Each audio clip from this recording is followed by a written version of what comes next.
High, good evening. Welcome to Somashree's new year blog. দেখতেই পাচ্ছ আমি আমার বর রেডি হয়ে বেরিয়ে পড়েছি আর আমরা চলে এসেছি ইএফসি রেস্টুরেন্টে। হ্যাপি নিউ ইয়ার তো এনজয় করতেই হবে নাইটটা, তাই না? তাই জন্য চলে এসেছি আমরা ইভিনিংয়ে রেডি হয়ে ইএফসি। আর এখানে শুধু আমরা আসিনি, প্রচণ্ড ভিড় ইএফসিতে। সবাই নিউ ইয়ার পার্টি এনজয় করতে এসছে। আর দেখতেই পাচ্ছ প্রচণ্ড ভিড়, তোমাদেরকে ক্যাপচার করে দেখিয়ে দিচ্ছি। 1 ঘন্টা ওয়েট করার পর ওয়েটারের দেখা পেলাম। প্রচণ্ড ভিড়, তাই ওয়েটারও প্রচণ্ড বিজি।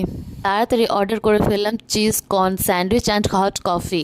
অর্ডারটা আসতে তো লেট হবে, তাই আমি আমার বরকে বললাম আমি আমার ব্লগের জন্য একটু শ্যুট করে নিচ্ছি। আমার বর তো অর্ডারের জন্য বোরিং হয়ে গেছে, এখনো পর্যন্ত অর্ডার আসেনি। ওই দেখো বলতে বলতে অর্ডার চলে এসেছে, কি খুশি। টোটাল 1 ঘন্টা ওয়েট করার পর কফি আর স্ন্যাক্সটা পেলো ফাইনালি।